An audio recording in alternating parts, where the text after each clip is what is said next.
Hei, kamu anak magang payah itu. Tiba-tiba semangkuk es teler tumpah di atas kepala pria itu. Kemeja batik tulis yang telah ia simpan selama 32 tahun untuk berjalan di altar pada hari pernikahan putrinya basah kuyup. Pelakunya adalah mantan bos yang 30 tahun lalu menyiksanya, bahkan menuduhnya melakukan penggelapan dana hingga membuatnya dipecat. Sialnya, iblis itu adalah calon mertua putrinya. Putrinya melempar cincin dan membatalkan pertunangan, tetapi yang ia dapatkan hanyalah cemoohan. Berapa ongkos cucinya? Saya bayar. Malam itu, pria yang sendirian di tengah hujan itu mengangkat teleponnya. Hancurkan Mahadana Perkasa. Jangan sisakan debu sedikit pun. Siapakah dia? Seseorang yang telah mengasah pedangnya selama 30 tahun. Seseorang yang bisa meruntuhkan sebuah kerajaan finansial hanya dengan satu panggilan telepon. Apa yang sebenarnya terjadi? Sebelum cerita dimulai, silakan tekan tombol subscribe dan like, dan tinggalkan komentar dari kota mana Anda mendengarkan. Saya akan doakan kebahagiaan selalu menyertai Anda di sana.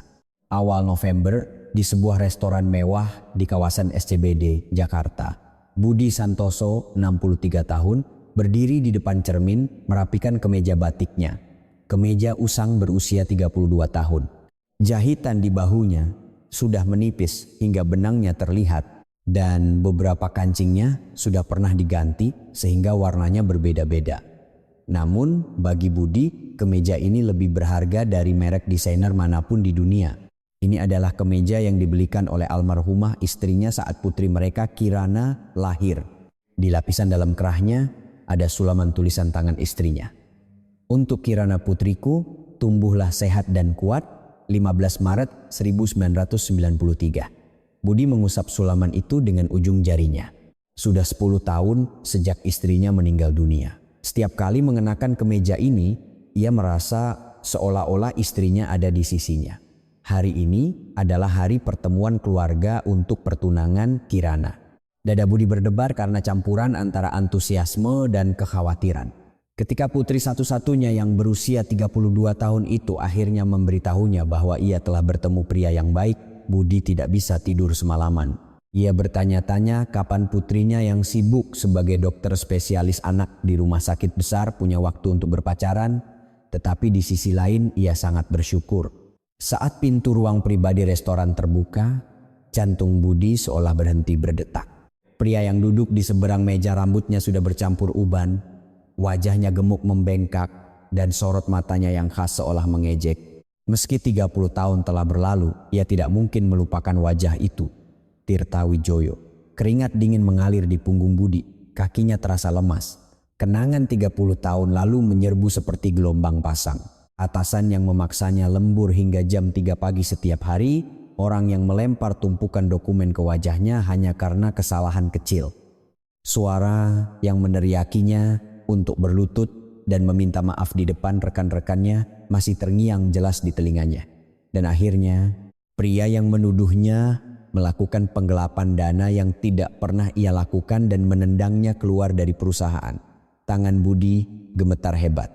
Ia mengepalkan tinjunya. Namun, tangan putrinya menggenggam lengannya.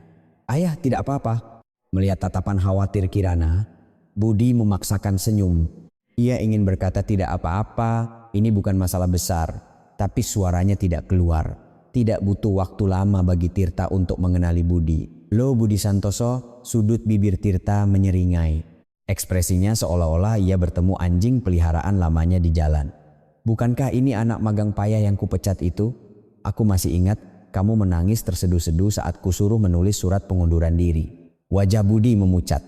Amarah membara seperti api di dadanya, tetapi ia menggertakkan gigi dan menahannya. Ini di depan putrinya. Ini adalah acara pertemuan keluarga putrinya. Tirta memanggil pelayan, mengeluh bahwa ruang pribadi itu panas. Ia memesan es teler. Budi segera mengerti apa artinya itu. Saat es teler tiba, Tirta tiba-tiba berdiri, "Senang bertemu denganmu lagi setelah 30 tahun. Mari kita lihat bagaimana hidupmu selama ini." Sebelum Budi sempat bereaksi, Tirta mengangkat mangkuk es teler itu dan langsung menumpahkannya ke atas kepala Budi. Sirup santan yang dingin mengalir dari kepalanya. Potongan es dan nangka menggesek pipinya dan jatuh ke kemejanya. Untaian cendol menjuntai di bahunya. Budi tidak bergerak sedikit pun. Rasanya seperti beban 30 tahun terangkat, kata Tirta sambil tertawa terbahak-bahak. Suara tawanya menggema di seluruh ruangan. Mata Budi bergerak perlahan. Meskipun kuah santan mengalir di dekat matanya, ia tidak berkedip sekalipun. Pemuda berusia 28 tahun yang pernah menangis di hadapan pria ini 30 tahun lalu, kini telah tiada. Saat itu, putra Tirta, Dimas, melompat berdiri. Pemuda berusia 35 tahun itu menghalangi ayahnya dan berteriak, "Ayah, apa yang ayah lakukan?" Lalu ia segera berlutut di depan Budi. Ia mengeluarkan sapu tangan sutra dari saku jasnya dan dengan hati-hati mulai menyeka wajah Budi. Tangan Dimas gemetar. "Maafkan saya, Om. Saya benar-benar minta maaf." Suara Dimas serak. Matanya memerah. Budi menatapnya diam-diam. Pemuda ini berbeda dari ayahnya. Sesuatu bergerak di dalam hati Budi. Seolah-olah ada secercah cahaya kecil di tengah amarahnya. Tapi tidak sekarang. Sekarang ia harus menahannya. Budi perlahan bangkit. Wajahnya masih basah oleh es teler, tetapi ekspresinya luar biasa tenang. "Permisi." Suara Budi rendah dan tegas. Sebuah salam perpisahan yang tidak jelas ditujukan kepada Tirta atau Dimas. Budi berbalik. Bau santan dan buah-buahan tercium dari kemejanya yang basah. Lapisan dalam dengan sulaman istrinya juga basah. Namun, Budi berjalan menuju pintu dengan kepala tegak. Sesuatu bersinar dingin di matanya.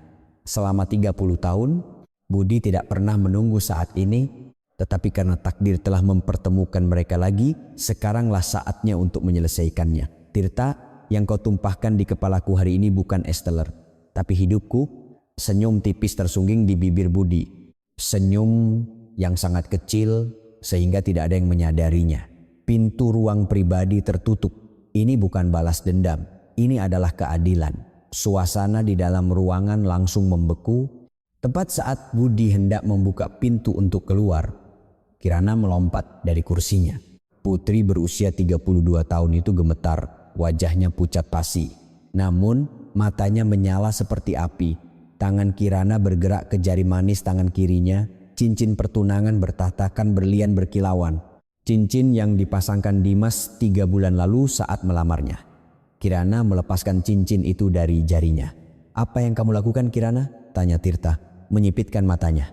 Masih dengan ekspresi mengejek. Seolah-olah ia menganggapnya sebagai rengekan anak kecil. Kirana tidak menjawab, melainkan mengayunkan lengannya. Cincin itu melesat di udara, tepat mendarat di dalam mangkuk es teler di depan Tirta. Cemplung, suara itu terdengar bersamaan dengan percikan kuah. "Minta maaf pada ayah saya." Sekarang juga. Suara Kirana menggema di seluruh ruangan, jeritan yang seakan merobek tenggorokannya. Air mata menggenang di matanya. Wajah Tirta mengeras sejenak, namun ia segera mencibir. "Kenapa seheboh itu? Tinggal saya ganti ongkos cucinya kan?" Tirta mengeluarkan dompet dari saku jasnya. Ia menarik beberapa lembar uang 100 ribuan dan melemparkannya ke atas meja. Uang itu berserakan.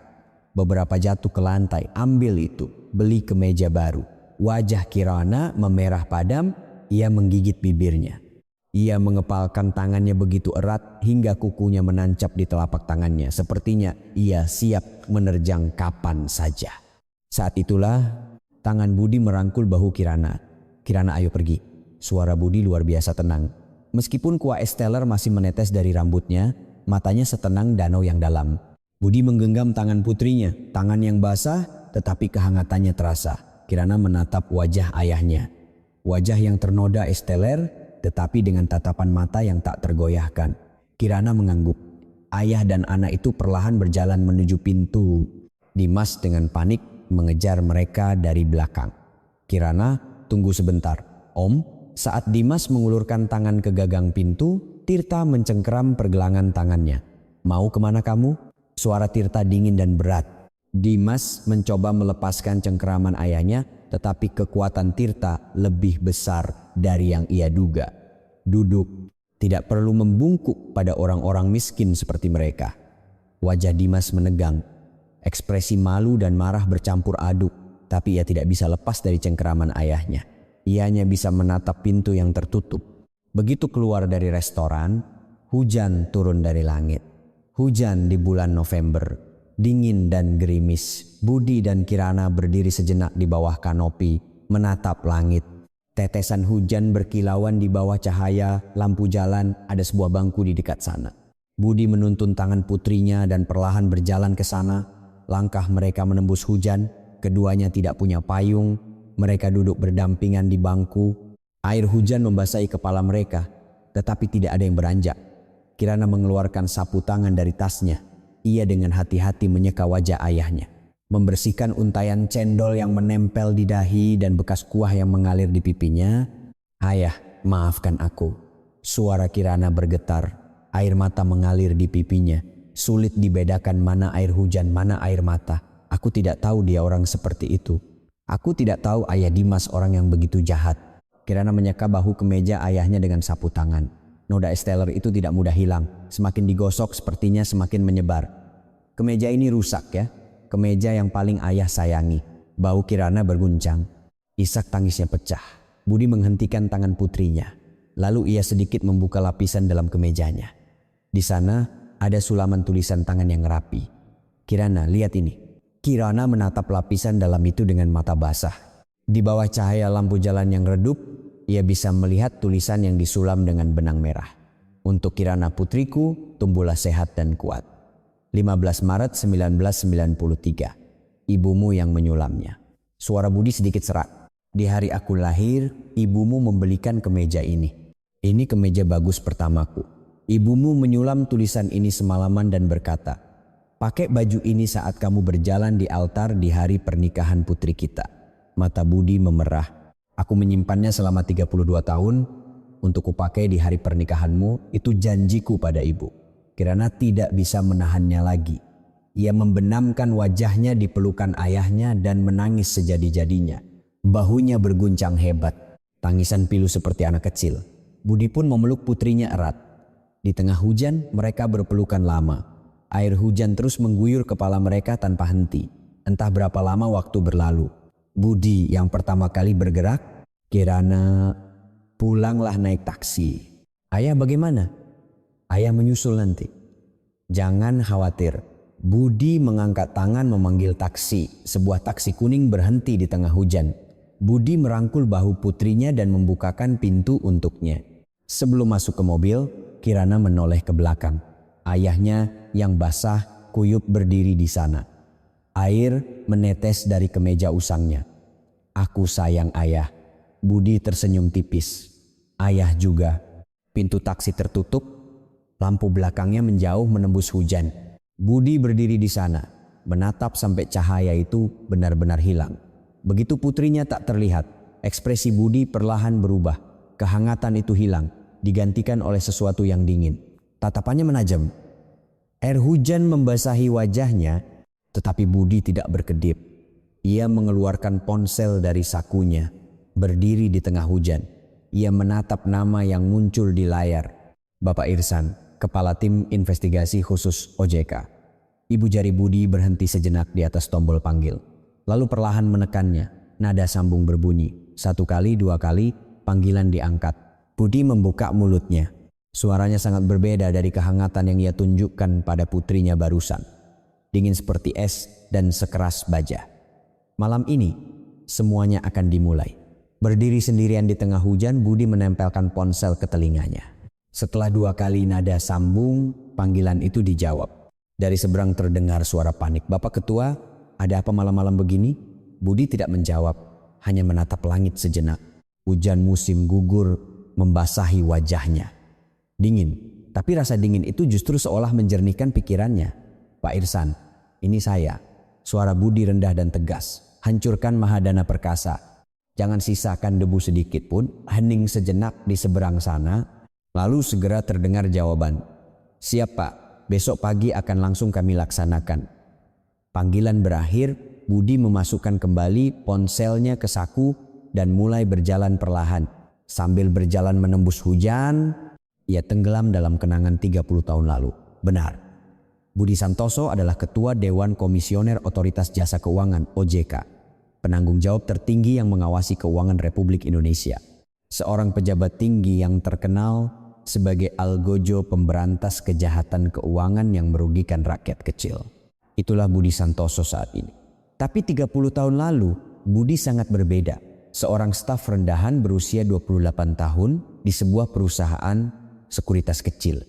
Pekerjaan pertamanya setelah lulus kuliah dengan susah payah, Budi bekerja keras, datang lebih awal dari siapapun dan pulang lebih larut dari siapapun.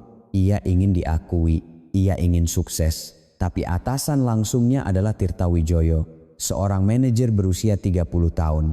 Sejak awal, Tirta menganggap Budi sebagai duri dalam daging.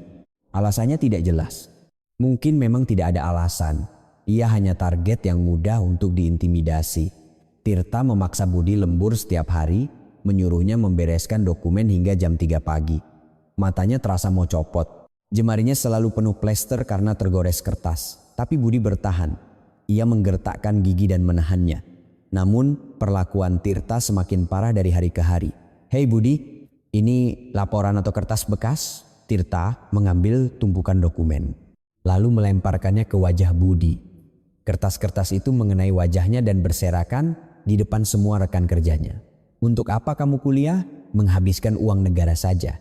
Budi menunduk dan memunguti dokumen-dokumen itu. Tangannya gemetar, wajahnya panas.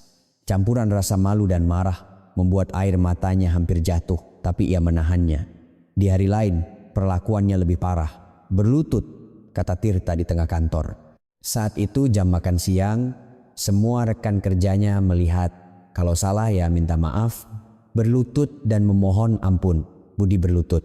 Lantainya dingin. Ia bisa merasakan tatapan rekan-rekannya menusuk punggungnya. Terdengar seseorang terkikik. "Maaf Pak," suara Budi serak. 5 tahun berlalu seperti itu. Saat usianya 33 tahun, Budi dihadapkan pada kenyataan pahit. Tuduhan penggelapan dana perusahaan. Budi dituduh melakukan kejahatan yang tidak pernah ia lakukan. Pelakunya adalah Tirta. Ia menimpakan kesalahannya pada Budi. "Hei Budi, sudah tulis surat pengunduran dirimu?" Tirta berdiri di depan meja Budi. Di tangannya ada sebuah amplop coklat. "Di sini ada semua bukti penggelapanmu. Kalau tidak, aku akan melaporkanmu. Kamu mau masuk penjara." Budi menatap Tirta dengan pandangan kosong. Ia tidak percaya. Setelah 5 tahun bertahan dengan susah payah, apakah begini akhirnya? Dunianya terasa gelap. Budi menulis surat pengunduran diri. Tangannya gemetar sehingga tulisannya miring. Malam hari saat ia meninggalkan perusahaan, Budi berdiri di atas jembatan Semanggi. Tangannya yang mencengkeram pagar jembatan memutih. Di bawah, lalu lintas yang padat melaju kencang. Angin malam yang dingin meniup pipinya. Haruskah aku mengakhirinya? Pikiran itu melintas di benaknya. Apa artinya hidup seperti ini? Ia tidak punya apa-apa. Kehilangan pekerjaan, nama, baik tercemar, dan masa depan suram. Budi mengangkat satu kakinya ke atas pagar. Saat itu, ponsel di sakunya berdering istrinya. Istrinya yang sedang mengandung Kirana. Budi mengangkat telepon. "Mas, di mana? Sudah makan?" Suara istrinya tenang, suara yang tak tahu apa-apa. Mendengar suara itu, Budi menurunkan kakinya dari pagar. Ia tidak boleh mati. Ada anak di dalam kandungan istrinya. Malam itu Budi pulang, dan keesokan harinya ia mulai belajar. Ia belajar sendiri untuk ujian sertifikasi akuntan publik. Siang hari ia bekerja serabutan, malam hari ia belajar. Matanya terasa perih, punggungnya serasa mau patah. Tapi ia tidak berhenti. 3 tahun kemudian, ia lulus ujian akuntan publik. Lalu ia masuk ke Kementerian Keuangan, dimulai sebagai pegawai negeri biasa. Budi kembali menggertakkan gigi.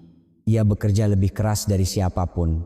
Ia menjadi yang terdepan dalam memberantas praktik keuangan ilegal. 30 tahun berlalu. Budi, yang tadinya hanya pegawai biasa, telah menjadi ketua OJK, Algojo yang memberantas kerugian keuangan rakyat kecil. Orang yang paling ditakuti oleh para rentenir dan pinjaman online ilegal. Itulah Budi Santoso sekarang. Budi yang sedang berjalan di tengah hujan berhenti. Ia menatap langit, hujan membasahi wajahnya, dingin, tapi Budi tidak memejamkan mata. 30 tahun lalu di atas jembatan itu, Budi memutuskan untuk tidak mati. Ia memutuskan untuk bertahan hidup.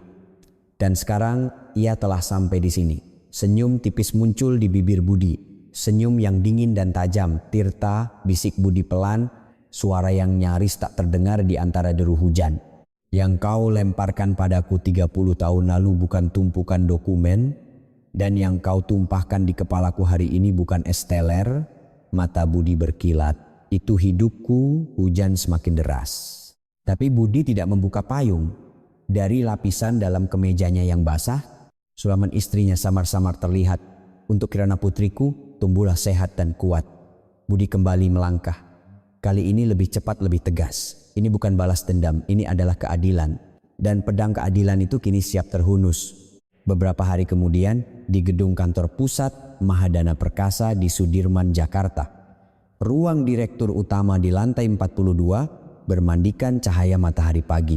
Dari jendela kaca besar, pemandangan kota Jakarta terhampar, Monas terlihat, dan di kejauhan, Teluk Jakarta berkilauan, Tirta bersandar di sofa kulitnya, bersenandung.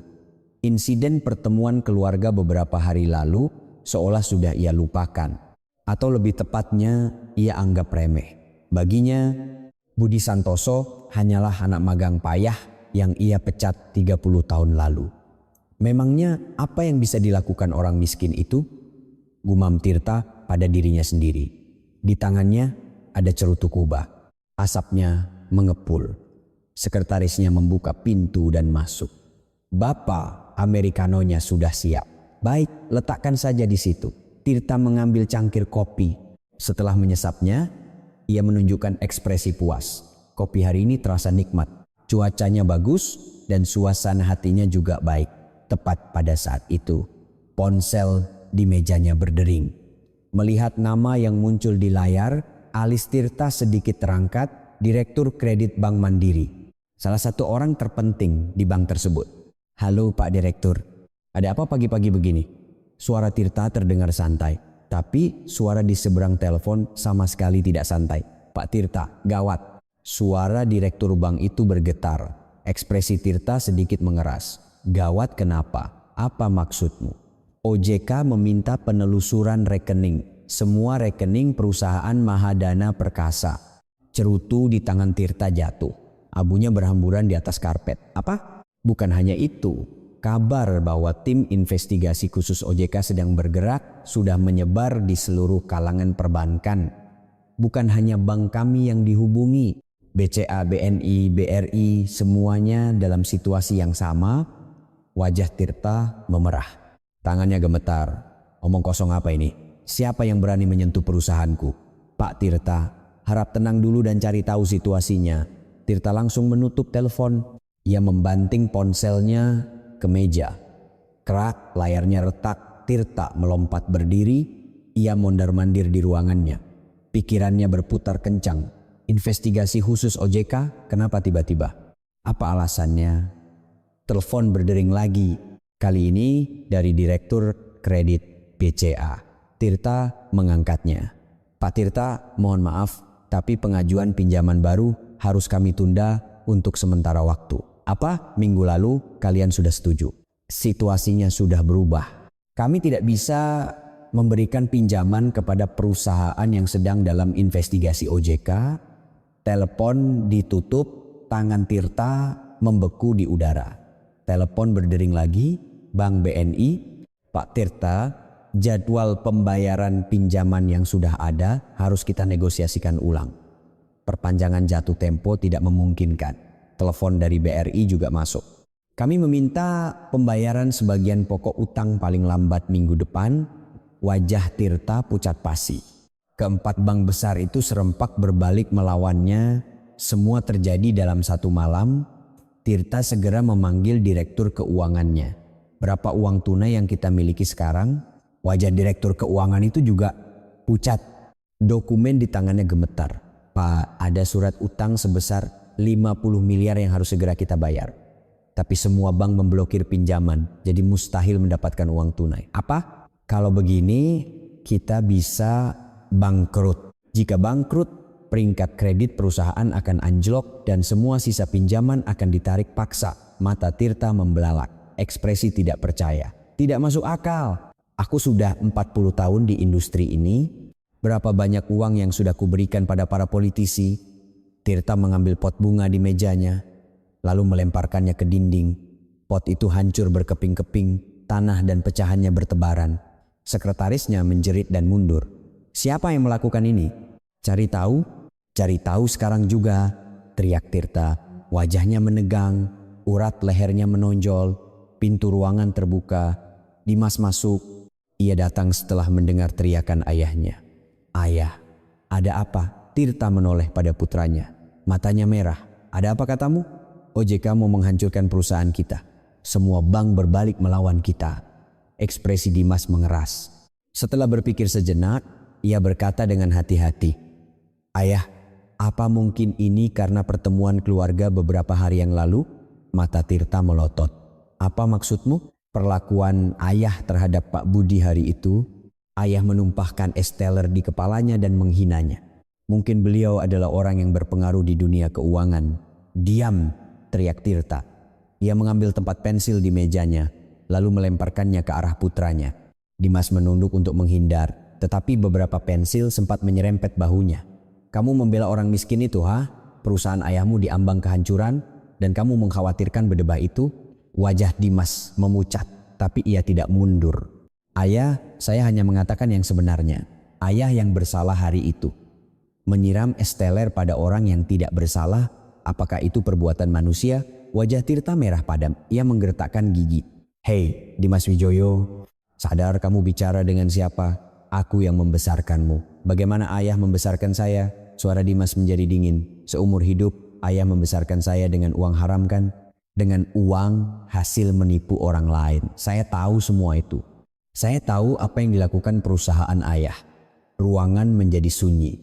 Sekretaris dan direktur keuangan berdiri membisu, bahkan tidak berani bernapas. Mata Tirta goyah, campuran antara amarah dan kebingungan. "Kamu? Sekarang? Saya permisi." Dimas berbalik. Ia berjalan menuju pintu ruangan. Dari belakang, terdengar teriakan Tirta. "Mau kemana kamu? Berhenti." Dimas tidak menoleh. Ia membuka pintu dan keluar. Suara pintu tertutup menggema di ruangan itu. Tirta berdiri termangu, menatap pintu tempat putranya keluar. Napasnya tersengal, dadanya sesak, kepalanya pusing. "Bapak, Anda tidak apa-apa?" Sekretarisnya mendekat dengan hati-hati. Tirta mengibaskan tangannya. "Keluar semua, keluar!" Sekretaris dan direktur keuangan itu bergegas keluar. Setelah pintu tertutup, Tirta ambruk di sofa. Tangannya gemetar, kakinya lemas. Kerajaan yang ia bangun selama 40 tahun hancur dalam semalam. Siapa? Kenapa? Bagaimana? Tirta menggertakkan gigi. Ia bersumpah akan menemukannya.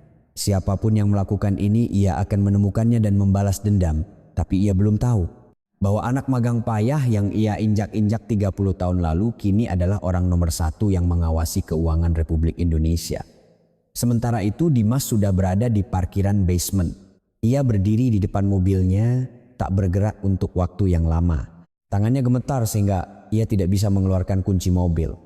Ia akhirnya berhasil membuka pintu dan duduk di kursi pengemudi. Ia tidak menyalakan mesin, hanya duduk di sana.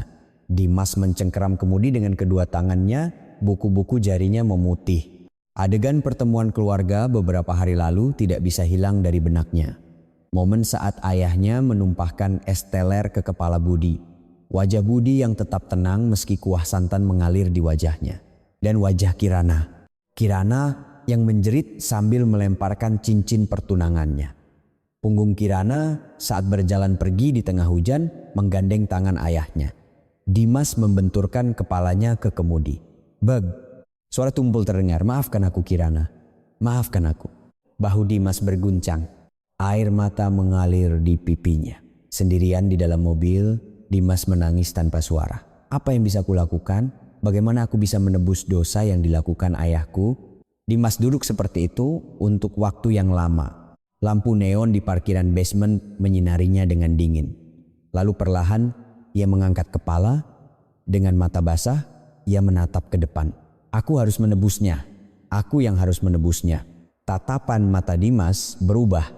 Di tengah kesedihannya, sesuatu yang kokoh mulai terbentuk. Sebuah tekad. Tekad untuk menebus dosa ayahnya. Meskipun ia belum tahu caranya, ia bersumpah akan melakukannya. Dimas menyalakan mesin.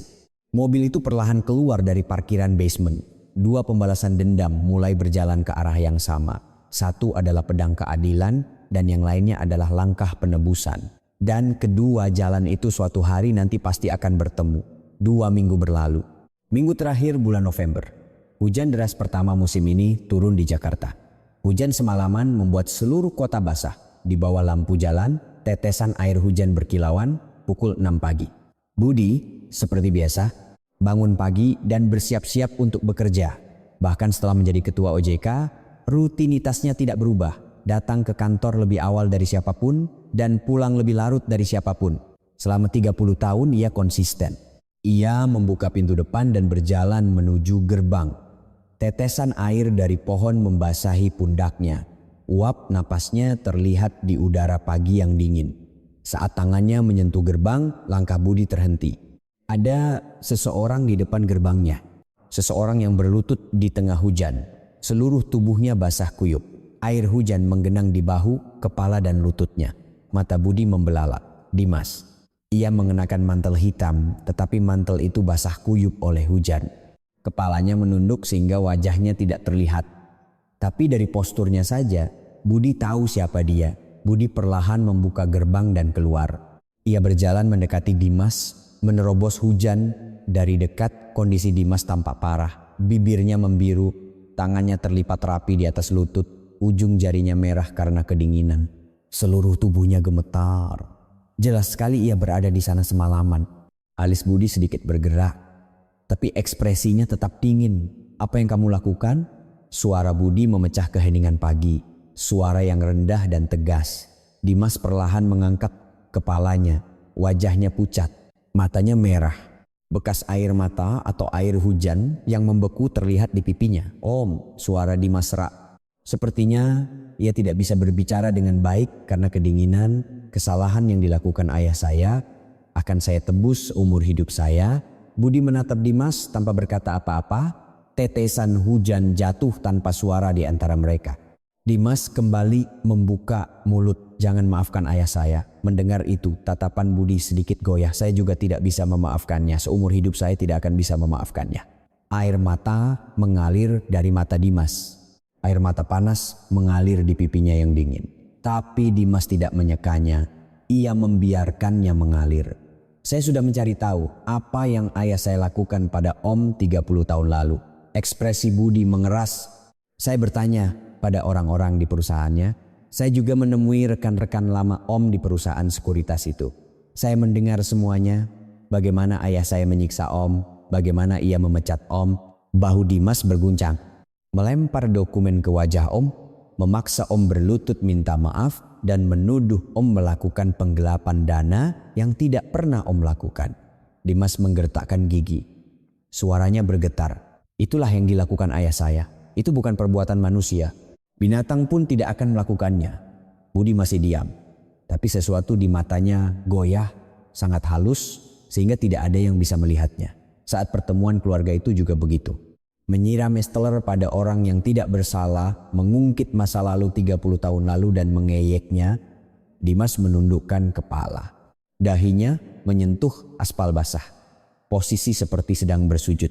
Maafkan saya Om. Saya minta maaf karena saya adalah anak dari orang itu. Punggung Dimas berguncang. Isak tangisnya terdengar di udara pagi. Budi menatapnya untuk waktu yang lama. Hujan terus turun. Membasahi punggung Dimas, bahu Budi tanpa suara. Sesuatu bergerak di dalam hati Budi. Pemuda ini tulus. Ia tidak datang untuk mencoba menutupi kesalahan ayahnya. Ia juga tidak datang untuk bernegosiasi. Ia benar-benar merasa bersalah dan datang untuk meminta maaf. Tapi Budi tidak mengubah ekspresinya. Ia sengaja membuatnya lebih dingin. Belum. Aku belum bisa mempercayainya. Budi membuka mulut, berdiri. Dimas mengangkat kepalanya. Dengan mata basah, ia menatap Budi. Kubilang berdiri. Suara Budi sedingin es. Tidak ada yang akan berubah hanya karena kamu melakukan ini. Wajah Dimas menegang. Tapi ia tidak berdiri. Masih berlutut. Kesalahan yang dilakukan ayahmu bukan sesuatu yang bisa kamu tebus, kata Budi sambil menatap Dimas. 30 tahun. Apakah kamu tahu apa yang kualami selama 30 tahun? Apakah itu bisa terbayar hanya dengan kamu berlutut beberapa kali? Bahu Dimas merosot. Jadi berdirilah dan pergi. Budi berbalik.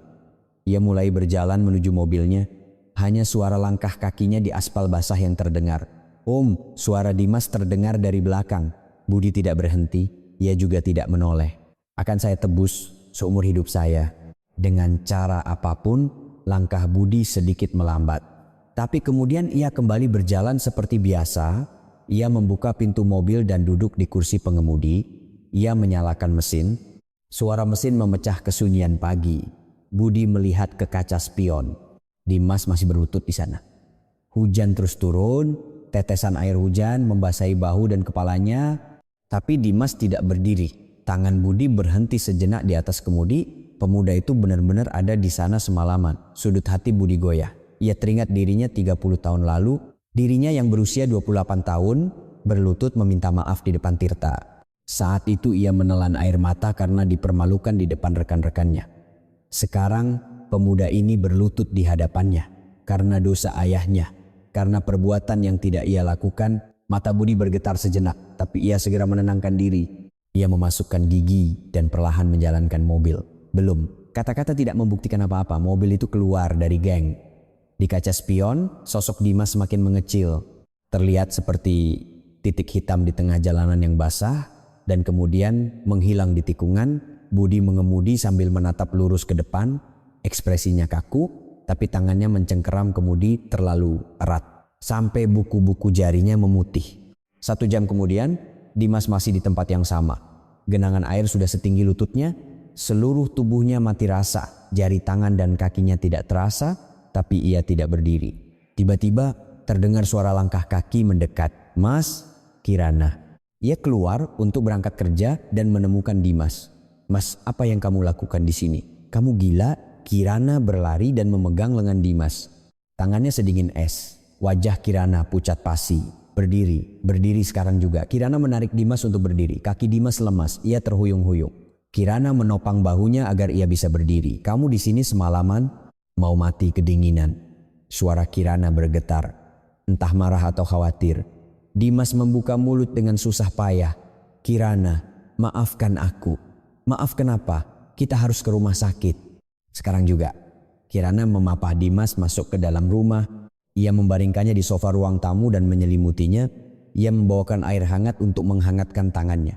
Mas, kenapa? Kenapa melakukan hal ini? Mata Kirana berkaca-kaca. Dimas menatap langit-langit dan berkata, aku ingin minta maaf pada Om atas perbuatan ayahku. Tapi beliau tidak mau menerimanya. Tangan Kirana berhenti. Tentu saja.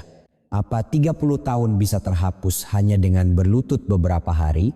Dimas menoleh menatap Kirana. Aku tahu, tapi aku tetap ingin melakukannya. Kalau tidak, aku merasa tidak bisa hidup. Kirana tidak bisa berkata apa-apa. Air mata mengalir dari mata Dimas. Kirana, kamu pasti menderita karena aku, ya? Maafkan aku, sungguh maafkan aku. Kirana menggenggam erat tangan Dimas. Bodoh, kamu bodoh. Mereka berdua terdiam seperti itu untuk waktu yang lama. Di luar hujan terus turun. Sementara itu, Budi yang sudah tiba di kantor OJK duduk di ruangannya menatap keluar jendela. Hujan turun. Tetesan air hujan menabrak kaca jendela dan meleleh. Di benaknya, adegan tadi pagi terus berputar. Dimas yang berlutut di tengah hujan. Bibir yang membiru, suara yang bergetar. Jangan maafkan ayah saya. Saya juga tidak bisa memaafkannya. Tangan Budi perlahan bergerak di atas meja. Pemuda itu berbeda dari ayahnya. Ia tahu itu, tapi ia tidak bisa mengakuinya. Belum. Budi memejamkan mata, lalu berbisik pelan. Tidak cukup dengan kata-kata. Dimas, tunjukkan dengan perbuatanmu. Di luar jendela, hujan terus turun. Hujan pertama musim ini. Seolah menutupi segalanya, turun tanpa suara. Awal Desember, hujan lebat telah reda selama seminggu.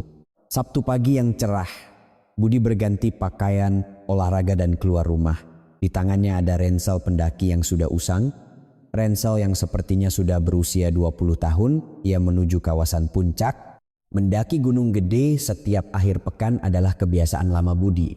Bahkan setelah menjadi ketua OJK, kebiasaan itu tidak berubah. Ia mendaki sendirian tanpa pengawal. Karena pada saat itu, ia ingin menjadi Budi Santoso biasa, bukan seorang ketua. Saat tiba di pintu masuk pendakian, matahari baru saja terbit. Sinar matahari kemerahan mewarnai punggung gunung, udaranya dingin. Uap napasnya terlihat di udara. Budi mengambil napas dalam-dalam. Udara dingin memenuhi paru-parunya. Ia perlahan menaiki jalur pendakian. Jalan setapak yang tertutup tumpukan daun kering. Setiap kali diinjak, terdengar suara gemerisik. Suara kicau burung terdengar dari kejauhan. Suasananya damai. Pikirannya terasa jernih. Setelah sekitar 2 jam mendaki, ia tiba di sebuah tempat istirahat di dekat puncak. Area terbuka kecil dengan beberapa bangku kayu dan meja sederhana. Beberapa pendaki lain sedang beristirahat. Pasangan parubaya, pasangan muda, seorang lansia yang datang sendiri. Budi duduk di bangku dan minum air. Keringatnya mengering, membuat tubuhnya terasa sejuk. Tiba-tiba seseorang mendekat. "Permisi, Pak. Boleh saya duduk di sini?" Budi menoleh. Seorang pria berusia pertengahan 50, berdiri di sana, mengenakan pakaian pendaki, wajahnya berkeringat. Budi menunjuk tempat di sebelahnya. "Silakan." Pria itu duduk di bangku. Ia mengeluarkan botol air dari ranselnya dan minum. Hening sejenak. Pria itu yang pertama kali membuka suara.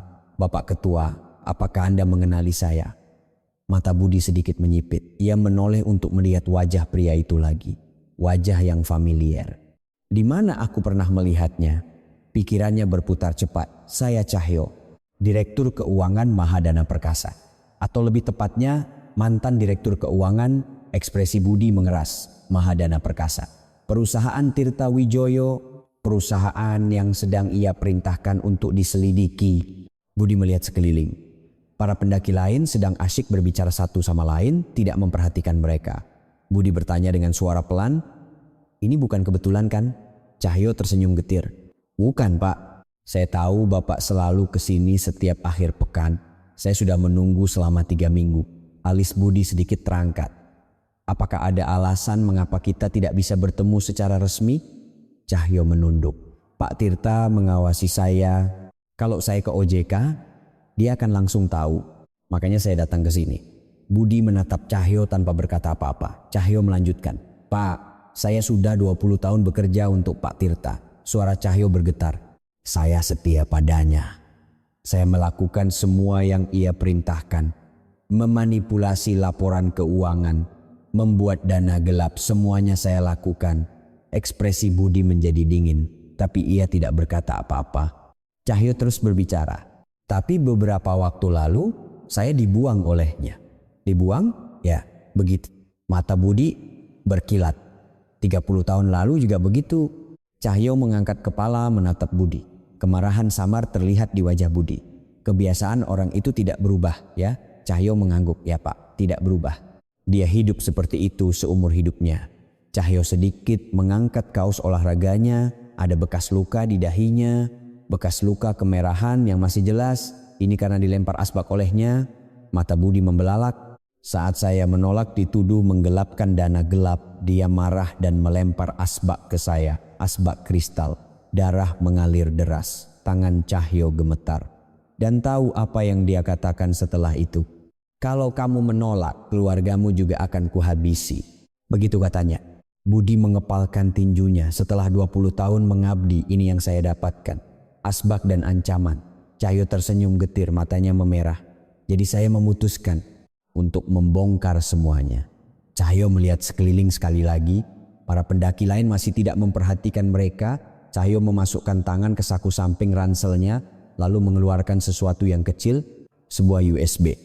USB hitam, benda kecil seukuran ruas jari. Cahyo menyelipkannya ke saku samping ransel Budi dengan gerakan cepat. Gerakan yang begitu natural sehingga tidak ada yang menyadarinya. "Semuanya ada di sini," bisik Cahyo.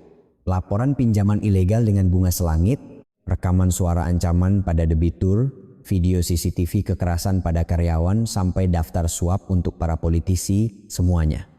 Mata Budi berkilat. Ini catatan kejahatan selama 20 tahun. Nilainya ratusan miliar. Suara Cahyo serak. "Pak, saya juga kaki tangannya, saya juga bersalah, saya tahu. Tapi orang itu harus ditangkap." Budi menatap Cahyo lama. Air mata menggenang di mata Cahyo. Apakah Bapak tahu berapa banyak orang yang hancur karena dia? Cahyo menggertakkan gigi. Orang-orang yang kehilangan seluruh hartanya karena pinjaman ilegal, orang-orang yang bunuh diri karena tidak tahan dengan penagihan paksa. Bukan hanya satu atau dua orang. Wajah Budi mengeras seperti batu. Saya juga terlibat. Karena saya diam saja. Tapi sekarang saya tidak tahan lagi. Saya tidak bisa diam lagi. Cahyo berdiri. Ia menyampirkan ranselnya. Pak, saya mohon tolong selesaikan ini sampai tuntas. Budi mengangguk. Jangan khawatir, tidak akan ada debu yang tersisa. Air mata mengalir dari mata Cahyo. Ia menunduk hormat lalu mulai menuruni jalur pendakian. Budi menatap punggungnya untuk waktu yang lama. Setelah Cahyo menghilang dari pandangan, tak lama kemudian seseorang terengah-engah naik dari jalur pendakian lain. Seorang pria berusia 40-an. Ia mengenakan pakaian pendaki tetapi gerakannya canggung. Sepertinya bukan pendaki. Pria itu melihat sekeliling. Seperti sedang mencari seseorang. Ia melirik Budi lalu melihat para pendaki lainnya. Lalu ia turun lagi sambil menggelengkan kepala. Mata Budi bersinar dingin. Mata-mata yang dikirim Tirta terlambat. Cahyo sudah pergi dan USB itu sudah ada di dalam ransel Budi. Budi perlahan berdiri. Ia menatap langit. Langit musim dingin yang cerah. Sinar matahari terasa hangat. Budi meraba saku samping ranselnya. Ia bisa merasakan USB kecil itu. Di dalam benda kecil ini tersimpan kejahatan senilai ratusan miliar. Tersimpan air mata puluhan korban.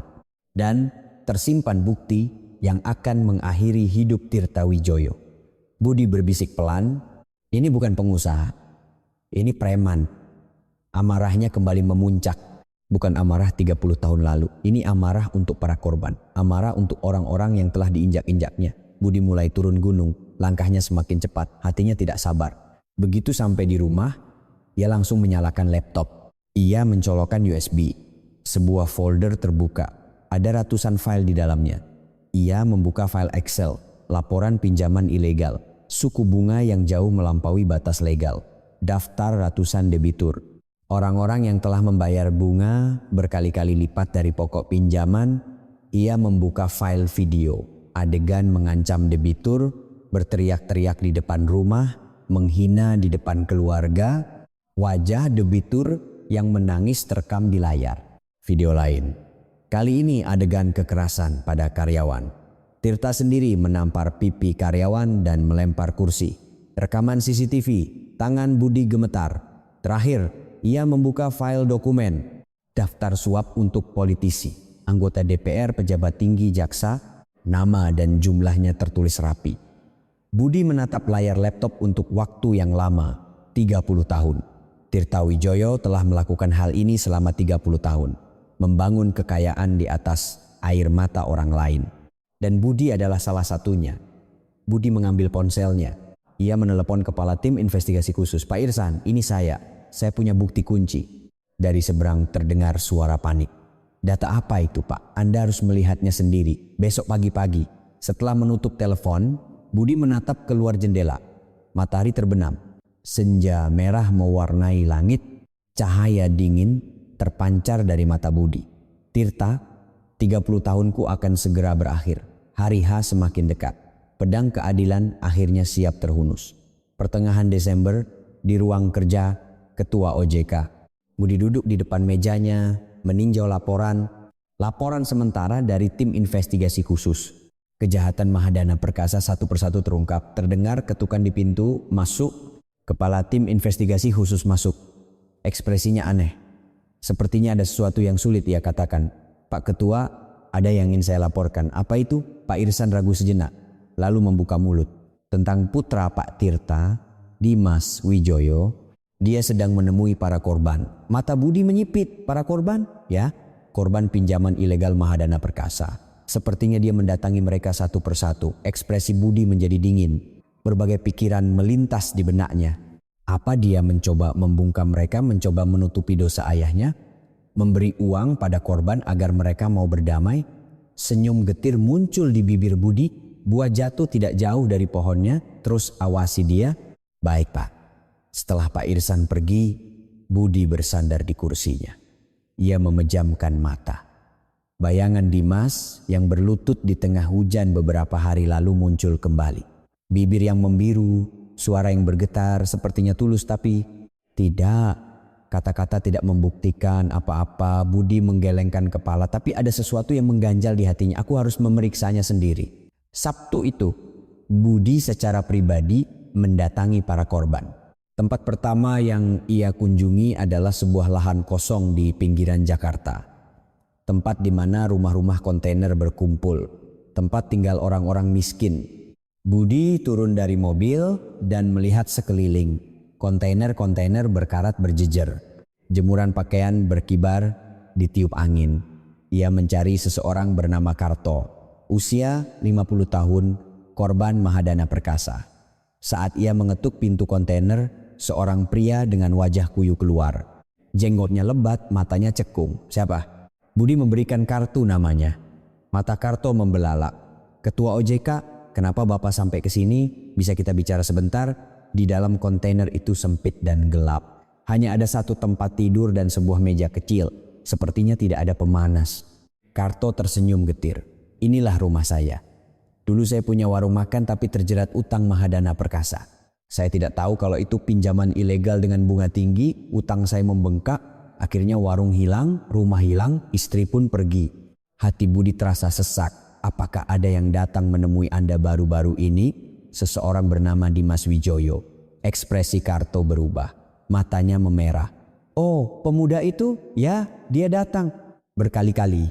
Apa yang dia katakan? Karto terdiam sejenak. Air mata mengalir di pipinya. Dia berlutut di depan saya. Katanya dia minta maaf atas nama ayahnya. Dia yang akan menebusnya. Mata Budi sedikit membelalak, lalu dia memberikan amplop. Katanya untuk biaya hidup. Saya tidak mau terima, tapi dia memohon sambil menangis. Karto menyeka air matanya. Awalnya saya marah. Saya pikir anak Tirta mau apa dia ke sini. Tapi saat saya melihat matanya, saya tahu dia tulus. Dia benar-benar merasa bersalah. Budi tidak bisa berkata apa-apa. Orang kedua yang ia temui adalah Pak Tarno. Usia 61 tahun, seorang pemulung. Budi menemuinya di sebuah kawasan kumuh dekat stasiun. Ia sedang mendorong gerobaknya, mengumpulkan barang bekas, punggungnya bungkuk, tangannya pecah-pecah. Dimas Wijoyo, oh anak muda itu. Pak Tarno menghentikan gerobaknya dan berkata, dia datang sebulan yang lalu. Dia memberikan uang. Katanya itu tabungannya selama beberapa tahun. Tangannya gemetar. Dia menangis. Pak Tarno menatap langit. Awalnya aku menolaknya. Gara-gara ayahmu aku jadi begini. Apa gunanya uangmu? Tapi pemuda itu berkata, suara Pak Tarno serak. Dosa ayah saya akan saya tebus seumur hidup saya. Tolong beri saya kesempatan.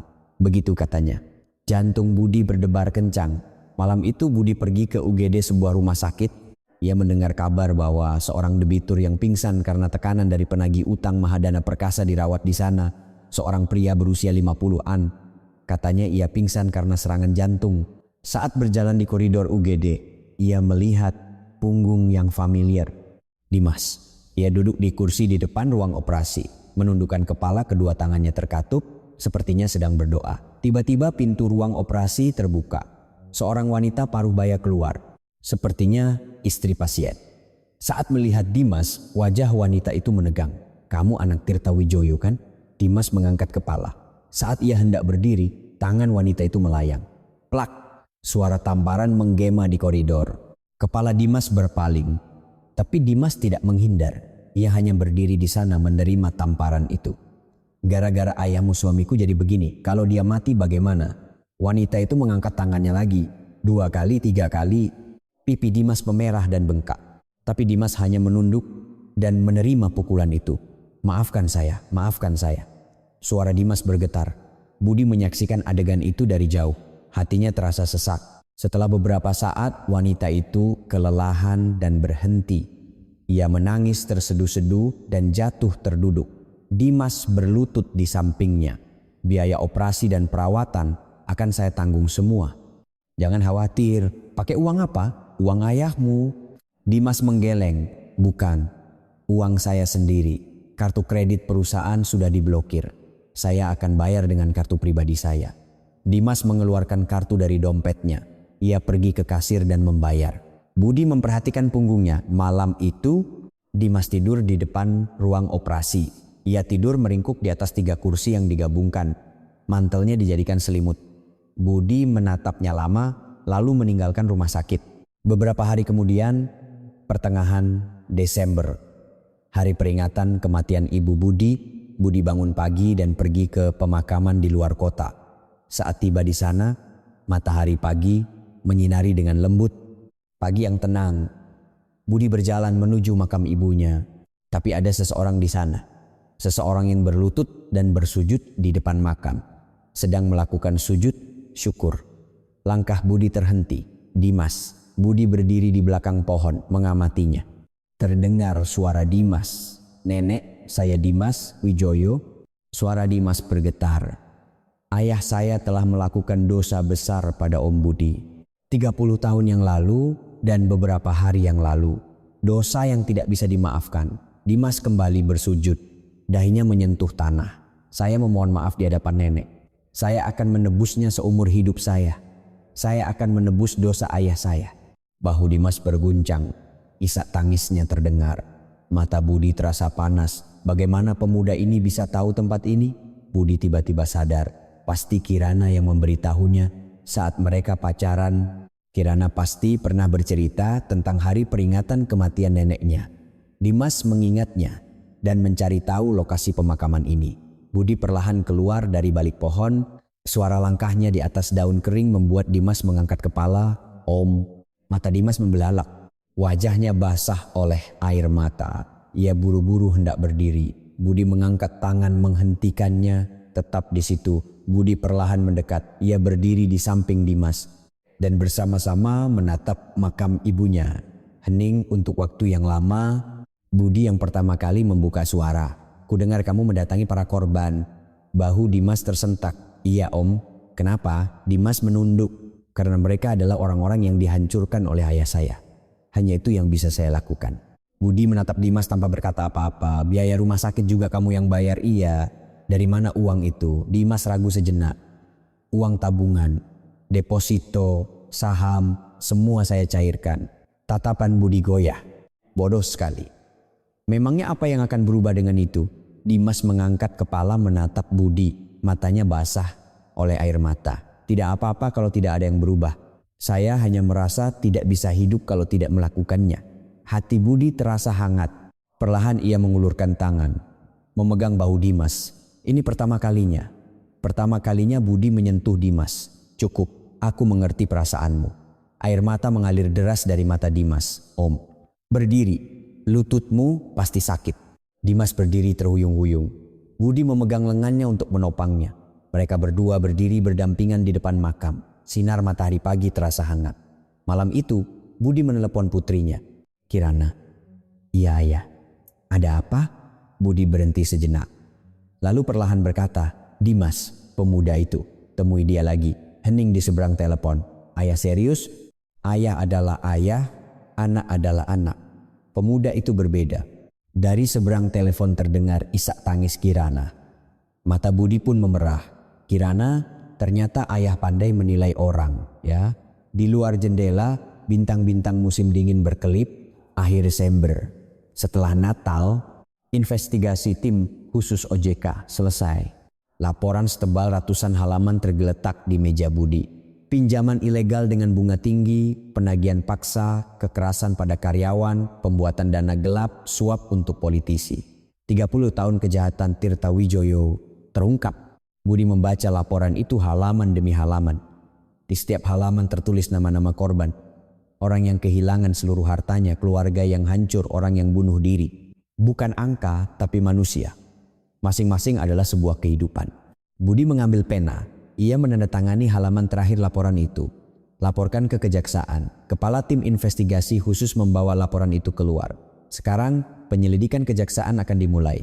Surat perintah penangkapan akan dikeluarkan dan Tirta Wijoyo akan segera ditangkap." Tapi Budi masih punya satu hal lagi yang harus dilakukan. Malam itu Budi mampir ke sebuah konter pulsa.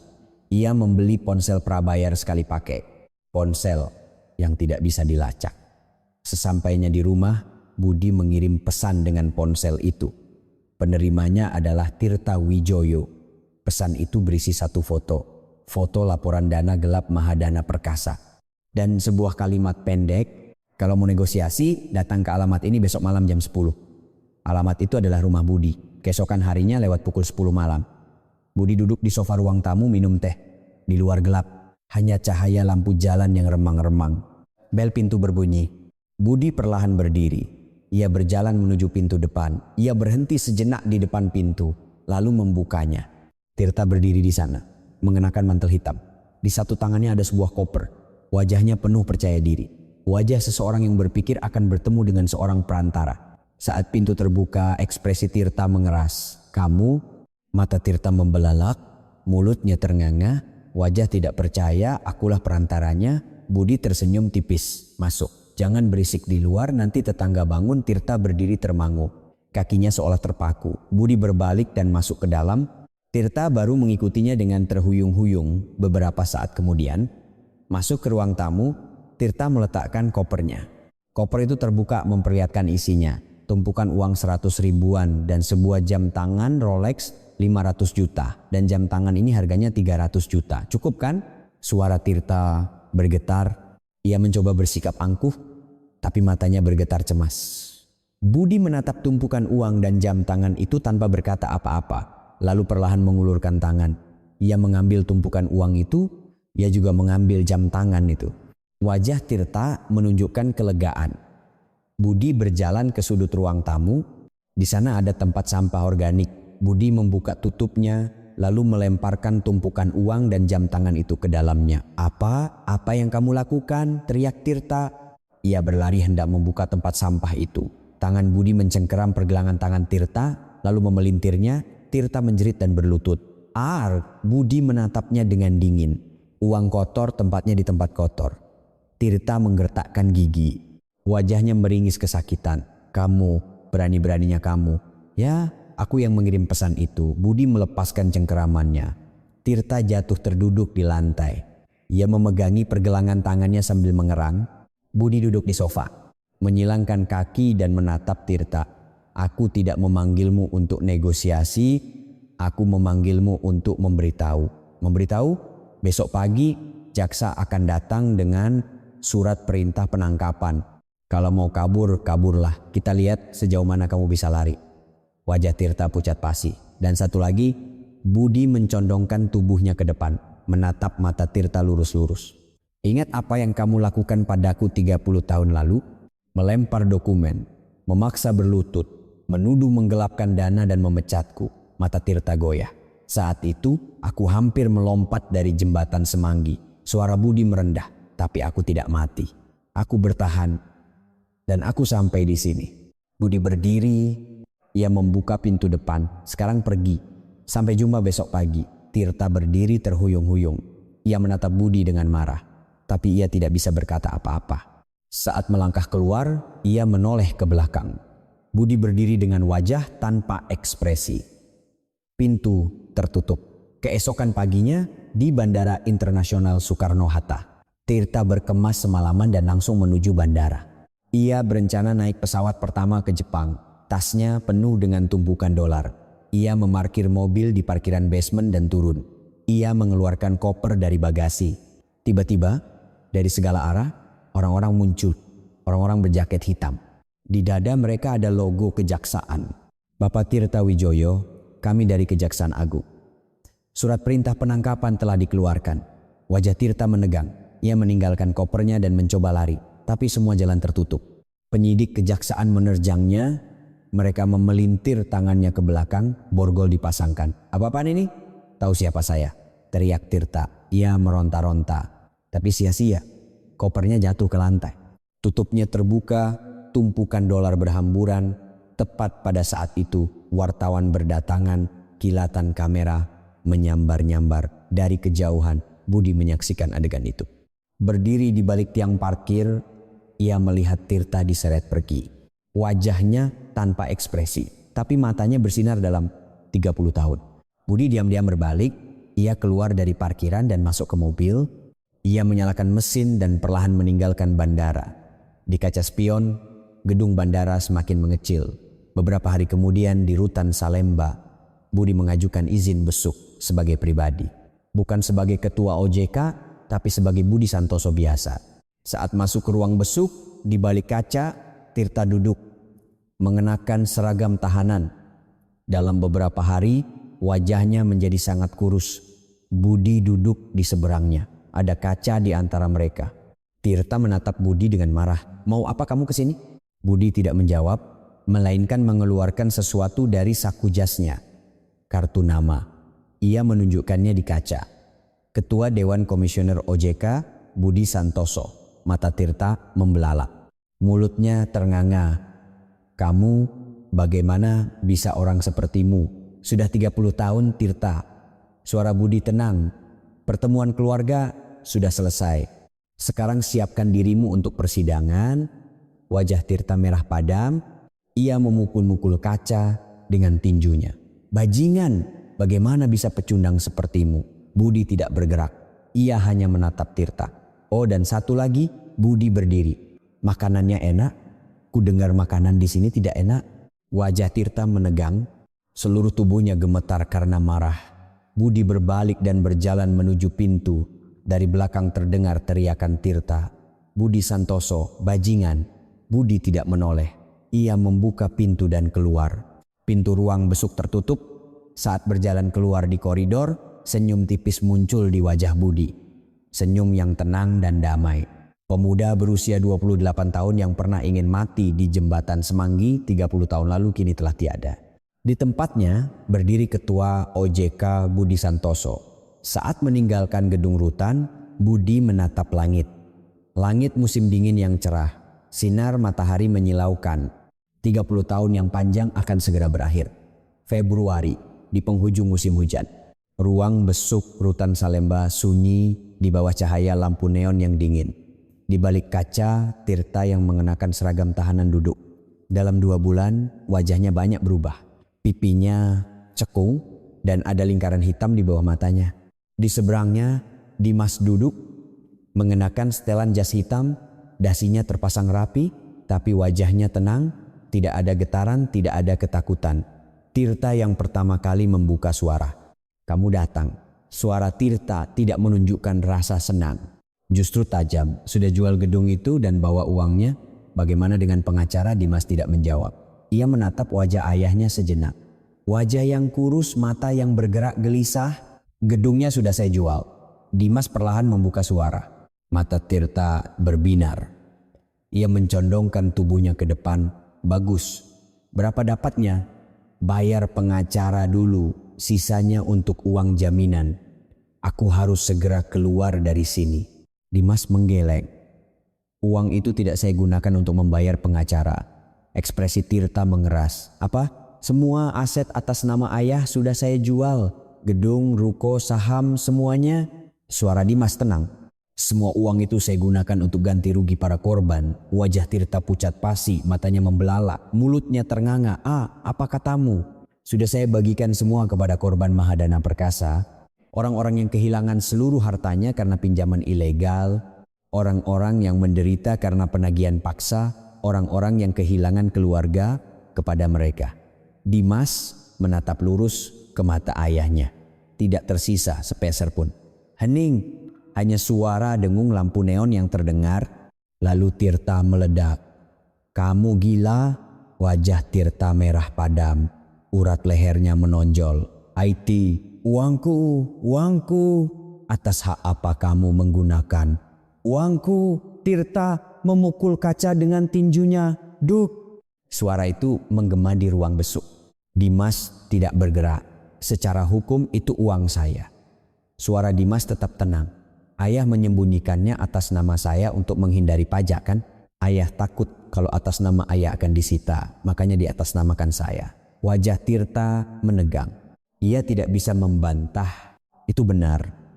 Tapi itu uang hasil jerih payahku seumur hidup. Darah dan keringatku. Darah dan keringat. Tatapan Dimas menjadi dingin.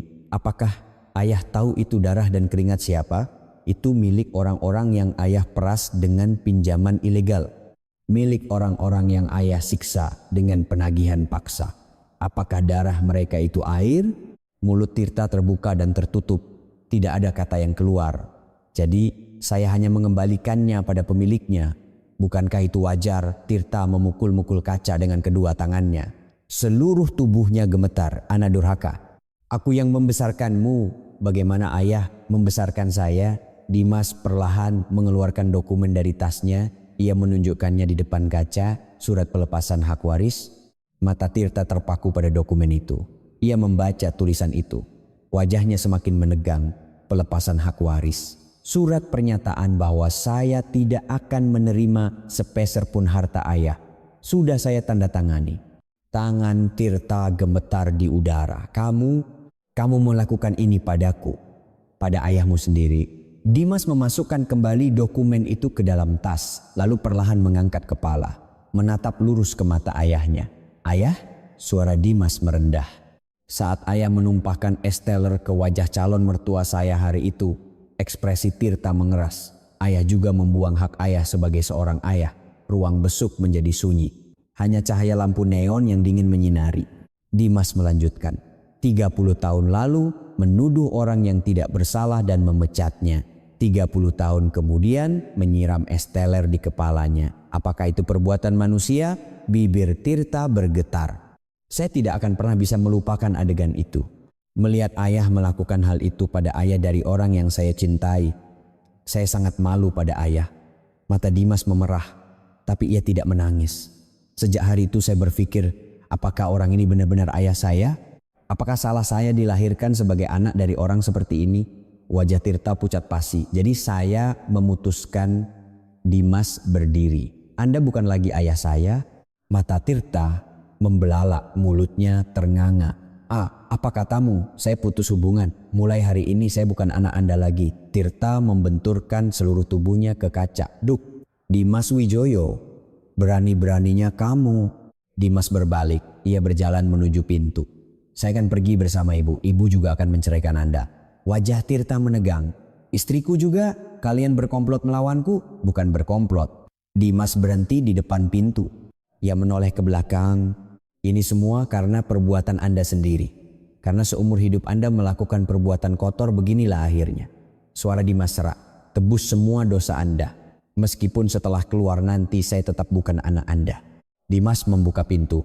Dimas, teriak Tirta. Ia memukul-mukul kaca dengan tinjunya. Duk, suara itu menggema di ruang besuk. Kembali sekarang juga. Dimas tidak menoleh. Ia membuka pintu dan keluar. Pintu tertutup. Tirta menjerit sambil membenturkan tubuhnya ke kaca. Petugas rutan berdatangan. Mereka memegangi lengan Tirta. Bapak tenang, lepaskan aku, Dimas. Tirta meronta-ronta. Tapi petugas memeganginya dengan erat. Tirta akhirnya jatuh terduduk di lantai. Dimas. Suara Tirta serak, bahunya berguncang. Isak tangis terdengar. Tapi dari balik pintu tidak ada jawaban dari putranya. Keluar dari ruang besuk, Dimas berdiri sejenak di koridor. Tangannya gemetar, kakinya terasa lemas. Ia bersandar ke dinding dan mengambil napas dalam-dalam. Ia pikir tidak akan sulit. Karena ia membencinya, ia pikir akan mudah untuk berpaling. Tapi setelah melakukannya, hatinya terasa kosong. Orang yang telah menjadi ayahnya selama 35 tahun. Orang yang ia benci tapi juga ingin ia akui. Hubungan itu telah berakhir. Dimas memejamkan mata. Air mata mengalir di pipinya. Setelah beberapa saat, Dimas menyeka air matanya dan melangkah. Ia keluar dari gedung rutan. Begitu keluar, sinar matahari menyilaukan. Sinar matahari bulan Februari. Masih dingin tapi ada aroma musim semi. Dimas menatap langit. Langit yang cerah, langit biru tanpa awan. Dimas menarik napas dalam-dalam. Udara dingin memenuhi paru-parunya. Anehnya hatinya terasa ringan. Seolah ia telah meletakkan beban berat yang ia pikul selama 35 tahun. Nama sebagai anak ayahnya, gelar sebagai pewaris Mahadana Perkasa, kekayaan dan kehormatan yang dibangun dengan uang haram. Semuanya telah ia lepaskan. Sekarang ia hanyalah Dimas Wijoyo. Dimas Wijoyo yang tidak punya apa-apa, tapi juga tidak punya apa-apa untuk disembunyikan. Senyum tipis muncul di bibir Dimas. Ia mengeluarkan ponsel dari sakunya. Ia menelepon Kirana. Setelah 2 kali nada sambung, Kirana mengangkatnya. "Mas, sudah selesai?" "Iya, sudah selesai." "Kamu tidak apa-apa?" Dimas menatap langit. "Iya, aku tidak apa-apa. Sekarang aku benar-benar tidak apa-apa." Dari seberang telepon terdengar napas lega Kirana. "Aku tunggu di rumah. Pelan-pelan saja." "Iya, aku segera pulang." Setelah menutup telepon, Dimas berjalan menuju parkiran. Langkahnya ringan. Sebuah awal yang baru. 2 tahun berlalu, musim kemarau di Jakarta tetap indah. Pohon-pohon flamboyan berbunga, merah menyala, dan daun-daun kering berguguran di jalanan. Banyak hal telah terjadi. Persidangan Tirta Wijoyo berjalan.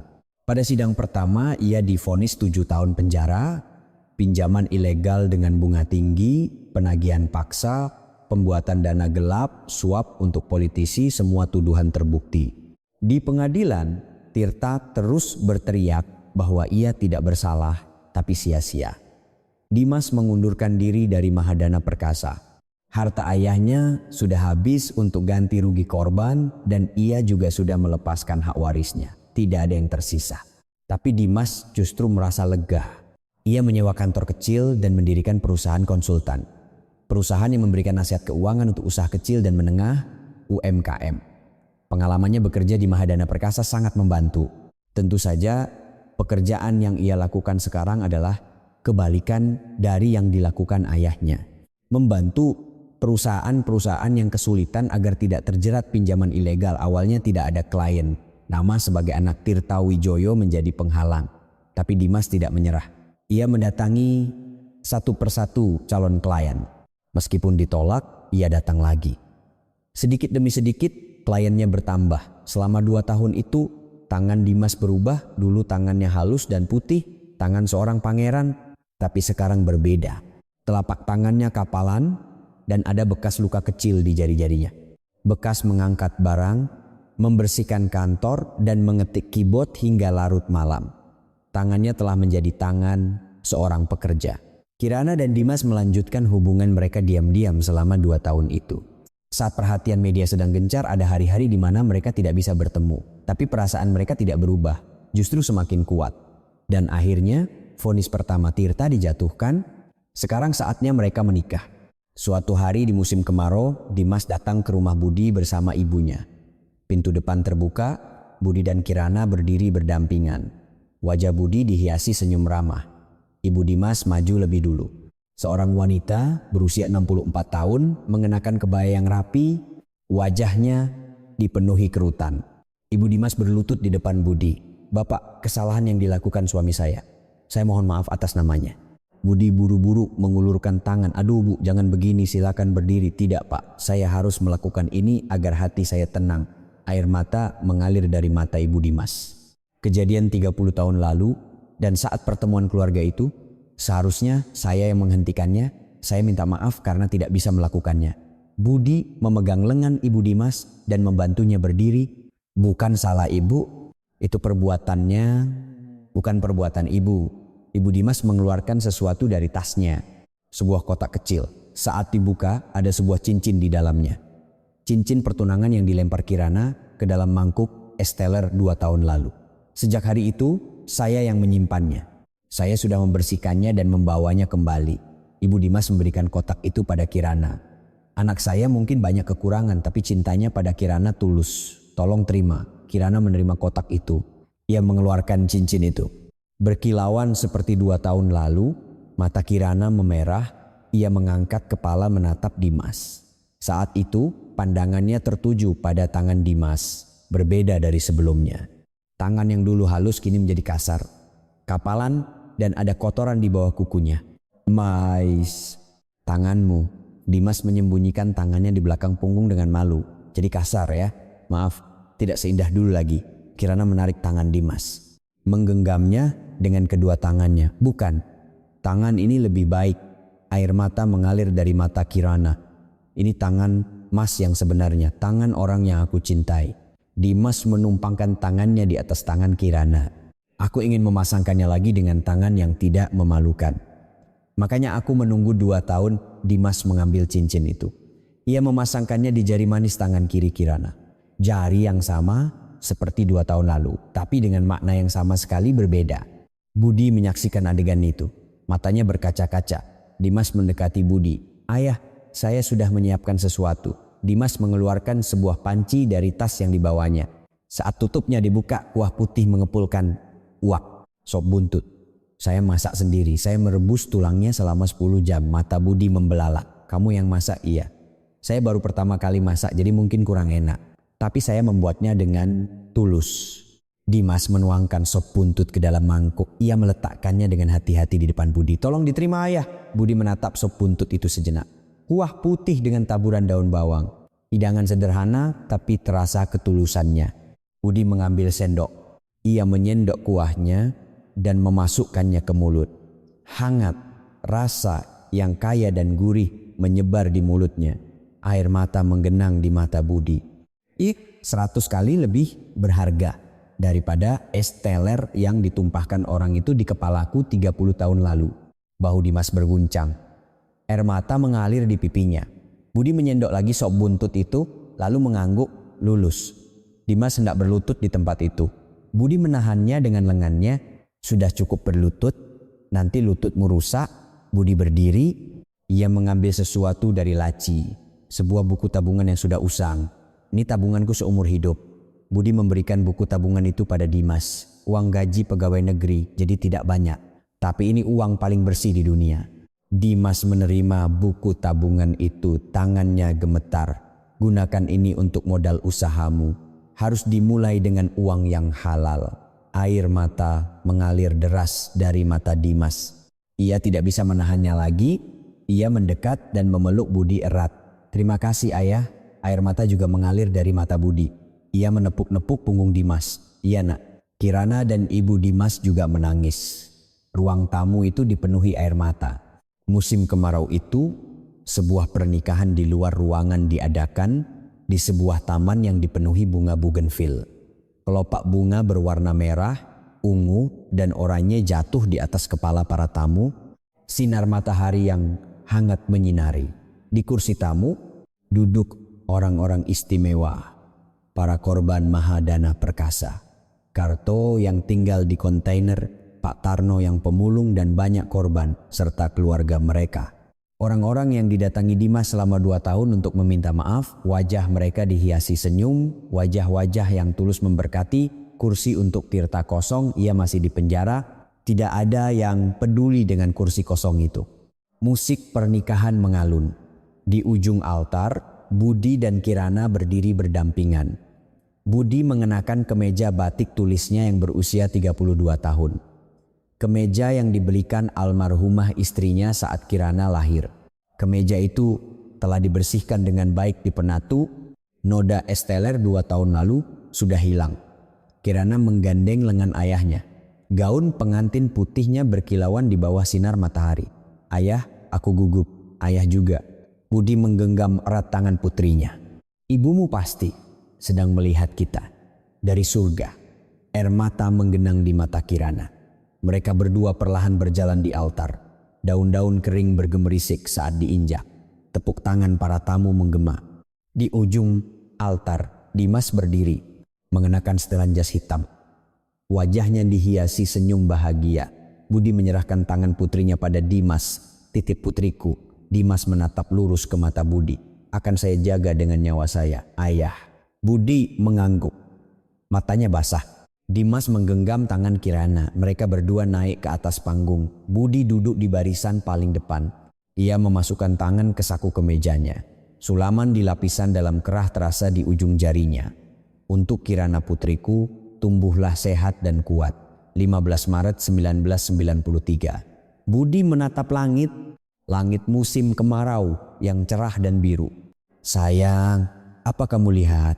Putri kita menikah." Air mata mengalir di pipi Budi. Anak dari musuhnya 30 tahun lalu kini telah menjadi anak kandungnya. Kemeja yang ia tunggu selama 32 tahun ini akhirnya fulfills its purpose.